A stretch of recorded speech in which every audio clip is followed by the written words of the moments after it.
രചന ഗംഗോത്രി. ഭാഗം 43. വിഷ്ണു ഞെട്ടലോടെ കായലിലേക്ക് നോക്കി. പിന്നെ വേഗം കായലിലേക്ക് എടുത്തു ചാടി. ഗംഗ എവിടെയും കാണുന്നില്ല. അവൾ വെള്ളത്തിലൂടെ ഊളിയിട്ട് നീന്തുന്നുണ്ടായിരുന്നു. കടലിലൂടെ വേണമെങ്കിലും നീന്താൻ കഴിയുന്നവളാണ്. ഇടയ്ക്ക് തല ഉയർത്തി നോക്കിയപ്പോഴാണ് വിഷ്ണുവിനെ കാണുന്നത്. ഏട്ടാ! വിഷ്ണു സന്തോഷത്തോടെ അവളുടെ അരികിലേക്ക് നീന്തി. അപ്പോഴാണ് കാറിനുള്ളിൽ നിന്ന് ആരോ നീട്ടി ഹോൺ മുഴക്കുന്നത് കേട്ടത്. അവർ പരസ്പരം നോക്കി. മോളെ, ആരോ വന്നിട്ടുണ്ട്. നമ്മൾ രണ്ടുപേരും കൂടി ഇപ്പോൾ അങ്ങോട്ട് പോയാൽ ശരിയാവില്ല. ഒരുപാട് സമയം മോൾക്ക് വെള്ളത്തിൽ കിടക്കാനും സാധിക്കില്ല. മിക്കവാറും ഞാൻ അവന്മാരെ ഉപദ്രവിച്ചതറിഞ്ഞ് ആരെങ്കിലും വന്നതാവും. എന്തായാലും ഞാൻ പതിയെ ഒന്ന് പോയി നോക്കിയിട്ട് വരാം.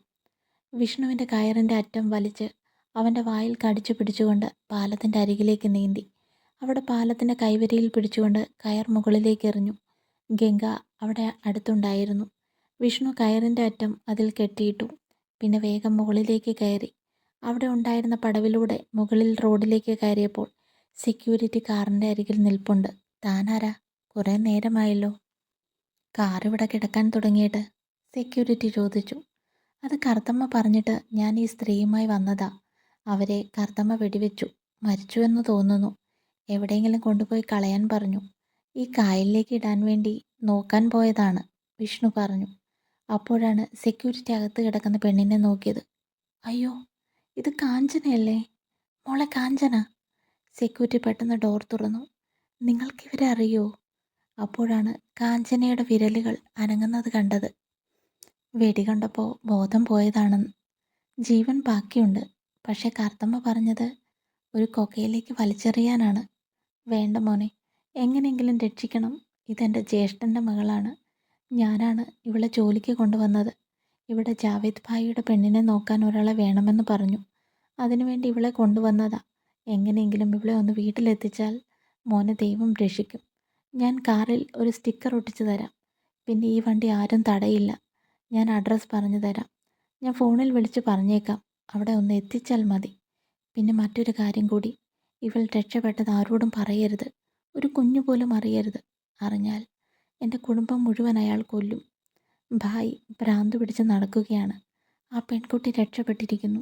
പക്ഷേ ഈ ഗേറ്റിലൂടെ അവൾ വന്നിട്ടുമില്ല. ഇനി കായലിലെങ്ങാനും ചാടിയോ എന്നും അറിയില്ല. എത്രയും പെട്ടെന്ന് പൊയ്ക്കോളൂ. ആരെങ്കിലും വരുന്നതിന് മുമ്പ് പെട്ടെന്ന് പൊയ്ക്കോ. കറുത്തമ്മ പറഞ്ഞതുകൊണ്ട് എൻ്റെ പേരിലും കുറ്റം വരില്ല. അത്രയും പറഞ്ഞിട്ട് സെക്യൂരിറ്റി ഗേറ്റിൻ്റെ അരികിലേക്ക് പോയി. വിഷ്ണു എന്ത് ചെയ്യണമെന്നറിയാതെ നിൽക്കുകയായിരുന്നു. സെക്യൂരിറ്റി ഗേറ്റ് തുറക്കുന്ന സമയത്ത് താഴെ പോയി ഗംഗയെ കൂട്ടിക്കൊണ്ടുവരാം. വിഷ്ണു വേഗം താഴേക്ക് ചാടി. അയാൾ അവിടെ എത്തുമ്പോഴേക്കും ഗംഗയുമായി മുകളിലെത്തണം. വിഷ്ണു വേഗം കയറിൽ പിടിച്ചു വലിച്ചു. പക്ഷെ കയറിൻ്റെ അറ്റം മാത്രമേ മുകളിലേക്ക് വന്നുള്ളൂ. ഗംഗ, മോളെ! വിഷ്ണു ഉറക്കെ വിളിച്ചു. എങ്ങും ഒരനക്കവുമില്ല. ഇനിയും ചെന്നില്ലെങ്കിൽ സെക്യൂരിറ്റി തിരിച്ചു വരും. അവൾ പറഞ്ഞതുപോലെ ചെയ്തില്ലെങ്കിൽ അയാളുടെ സഹായവും പ്രതീക്ഷിക്കേണ്ട.